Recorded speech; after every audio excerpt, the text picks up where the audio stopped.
অকল স্কুল যায় বেগটো লৈ সি অকল চাই পিনি লিখে কি লিখে তাকো ক'ব নোৱাৰে তাৰ মেইনটেইন মানে শক্তিটো কমটি অলপ। নমস্কাৰ, মই আপোনালোক সকলোকে এটি বিশেষ ভিডিঅ'লৈ স্বাগতম জনাইছোঁ। আৰু মই বৰ্তমান উপস্থিত আছোঁ আজিৰ পৰা প্ৰায় এমাহ পূৰ্বে 17 জুলাই তাৰিখে এটি দিখৌৰ বানত জীৱন হেৰুওৱা এগৰাকী ব্যক্তি কুশল ৰাভা তেখেতৰ বাসগৃহৰ সন্মুখত। তেখেতে যিসকল ব্যক্তিক বৰ্তমান এৰি থৈ গৈছে, এই সংসাৰ এৰি তেখেত ইতিমধ্যে স্বৰ্গগামী হৈছে। আৰু আমি দেখা পাইছোঁ তেখেতৰ যিটো ঘৰ আমি আপোনালোকক দেখুৱাম। আৰু আজি মই ভিডিঅ'টি বনোৱাৰ বিশেষ এটা উদ্দেশ্য আছে, কাৰণ আমি সাধাৰণতে যেতিয়া এজন ব্যক্তি দুৰ্ঘটনাগ্ৰস্ত হয় বা এনেধৰণৰ আকস্মিক মৃত্যু হয়, প্ৰতি ঘৰ মানুহে তেখেতৰ প্ৰতি এটা সহানুভূতি থাকে। কিন্তু প্ৰায় সময় যেতিয়া বাগৰি যায়, এমাহমান পূৰ হৈ যায়, তেতিয়া এই কথাবিলাক লাহে লাহে আমাৰ পাহৰণি গৰ্ভত গুচি যায়। গতিকে আমি বিচাৰিছোঁ যে তেখেতৰ ঘৰৰ কণ্ডিশ্যন কেনেকুৱা ধৰণৰ হৈ আছে এই কথাটো জানিবৰ বাবে মই এনেকুৱা বহুকেইটা ঘটনা মোৰ জীৱনত দেখা পাইছোঁ, যাৰ বাবে আজি পুনৰ আমি এমাহ পাছত আহি ইয়াত উপস্থিত হৈছোঁহি। আৰু বাইদেউৰ লগত আমি কথা পাতিম, কুশল ৰাভাৰ পত্নীৰ লগত, তেখেতৰ ল'ৰাৰ লগত। আৰু আমি জনামতে তেখেতৰ ল'ৰাও ইমান সুস্থ নহয়। ডিটেইলছ কথাখিনি আপোনালোকক আমি দেখুৱাম। মানসিকভাৱে অলপ তেখেতো সুস্থ নহয়। গতিকেলৈ কেনেধৰণে ঘটনাটো ঘটিবলৈ পালে মই ইতিমধ্যে আপোনালোকক আগৰ ভিডিঅ'ত দেখুৱাইছোঁ। আৰু আমি Hahchora press club, red cross society আৰু স্থানীয় ৰাইজ সকলোৱে লগ লাগি তেখেতক যিখিনি সহায় সহযোগিতা আগবঢ়াব পাৰোঁ আৰু চৰকাৰৰ পৰা যিখিনি সুবিধা পায় এই সুবিধাখিনি তেখেতক দিবৰ বাবে আমি যথেষ্ট কষ্ট কৰিলোঁ। আৰু সেইখিনি তেওঁ য'ত কিঞ্চিত তেখেতে লাভ কৰিছে। তথাপিও এটি জীৱন আগুৱাই নিবৰ বাবে এইখিনি হয়তো ছাফিচিয়েণ্ট নহ'ব। গতিকে আমি বিচাৰিছোঁ যে এই কুশল ৰাভাৰ পৰিয়ালে কেনেধৰণে জীৱন নিৰ্বাহ কৰি আছে আপোনালোকক দেখুৱাব, আৰু তেখেতক আমি কিবা এটা সকাহ দিব পাৰোঁ নেকি, মানৱীয়তাৰ খাতিৰত আমি সকলোৱে লগ লাগি তেখেতক আগুৱাই নিব পাৰোঁ নেকি, এই কথাখিনিৰ বিষয়ে আলোচনা কৰিবৰ বাবে আজি মই ভিডিঅ'টি বনাইছোঁ। আৰু মই দেখুৱাম আপোনালোকক সমগ্ৰ পৰিৱেশ। কাষত এটি ঘৰ আছে আৰু এটি হৈছে কুশল ৰাভাৰ ঘৰ।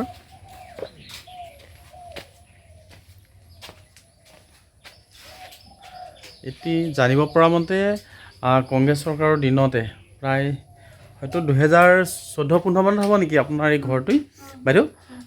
IY ঘৰ, তেতিয়া ইন্দিৰা আৱাস যোজনা নামে জনাজাত আছিল।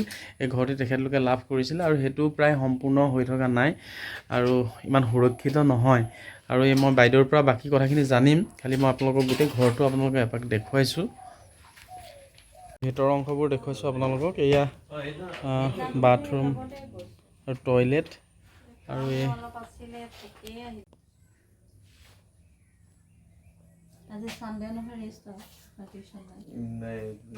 সমস্যা হ'ব। মোৰ ল'ৰা ছোৱালীকেইটাক এতিয়া স্কুলৰ ছাতি এটা লাগে, কেতিয়াবা বেগ এটা লাগে।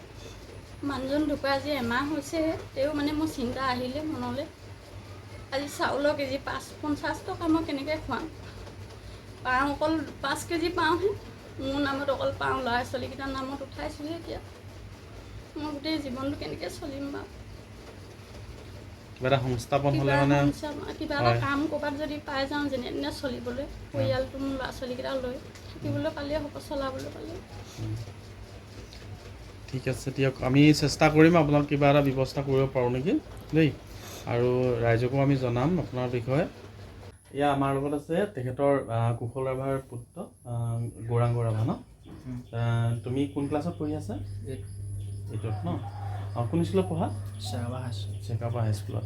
আৰু তেখেতে ইতিমধ্যে বহুকেইটা খেল খেলি সুনাম অৰ্জন কৰিছে। আৰু তেখেতৰ শাৰীৰিক অকণমান অসুবিধা আছে, তথাপিও এয়া তেখেতে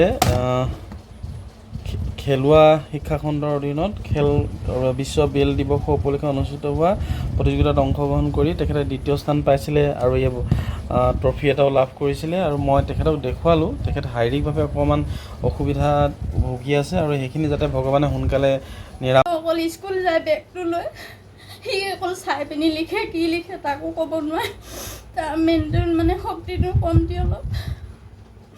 সদায় খালি স্কুল যায়, স্কুল গৈ বিৰাট ভাল পায় সি এতিয়া 8ত পাইছেগৈ, পাবগৈ লাগিছিলে, এতিয়া মেট্ৰিক দিব লাগিছিলে। সি সদায় স্কুল যায়, গৈ ভাল পায় কাৰণে সি গৈ থাকে স্কুল। অকণমান খালি বেগ চেগ কিবা এটা ফটা হ'লে সেইটো নিনিয়ে, মই এইটো নিনিওঁ বুলি ক'ব, নতুন এটা লাগে বুলি ক'ব। মই কেনেকৈ কি কৰিম মই সেইখিনি ভাবিয়ে মই এতিয়া জোপ মাৰি আছিলোঁ। ৰাতি শুই থাকোঁতে ভাবোঁ মোৰ ল'ৰা ছোৱালীকেইটা ক'ত কি কৰিমগৈ, কেনেকৈ দিম সিহঁতক। আগতে যেনেকৈ পাইছিলে এতিয়াতো মই দিব নোৱাৰিম। ৰাইজকে সাহায্য কৰিছোঁ।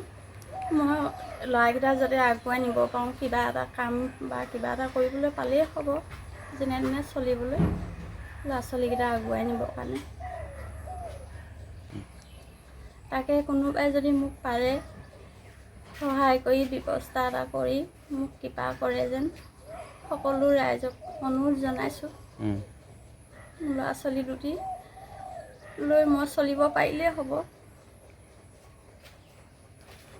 ঘৰৰ পৰা ওলাই আহিয়ে এইডোখৰ স্থানতে, এইডোখৰ অলপ দ হয় আৰু ইয়াত হঠাৎ তেখেত পিছলি গ'ল আৰু পিছলি গৈ ইয়াৰ পৰা ভূতে উটুৱাই নিলে। এই ঠাইডোখৰ অলপ দ হয় তেওঁলোকৰ ঘৰৰ পৰা, আৰু অলপ আগতে 10-20 ফিট আগতে তেখেতৰ মৃতদেহ উদ্ধাৰ হৈছিলে।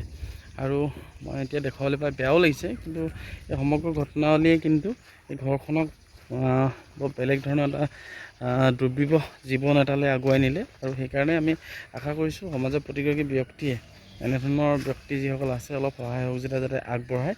আৰু মই দেখুৱাইছোঁ পৰিৱেশ, সেই বাইদেউ তাত ৰৈ আছে, সেইটোৱে ঘৰ, আৰু তাৰপৰা জাষ্ট দেখিছেনে 20-25 ফুট আগলৈ আহিয়ে এই ঘটনাটো সংঘটিত হৈছিল। হয়তো নিয়তিৰো সেই লিখনি আছিলে, হঠাতে তেখেতে এই জীৱনটো হেৰুৱালে দিশৌৰে বানত। আৰু আমি বিচাৰিছোঁ যাতে তেখেতৰ ল'ৰা ছোৱালী যি দুটি আছে, ডাঙৰ যিটো ল'ৰা আছে তেখেতৰ স্বাস্থ্য ইমান ভাল নহয়, আৰু ছোৱালীজনীয়ে যাতে অন্ততঃ পঢ়া শুনাখিনি সুন্দৰভাৱে আগুৱাই নিব পাৰে সকলোৰে সহায় সহযোগিতাত। এইবাবে মই ভিডিঅ'টি বনাই আছোঁ আৰু আপোনালোকৰো সহায় সহযোগিতা কামনা কৰিছোঁ।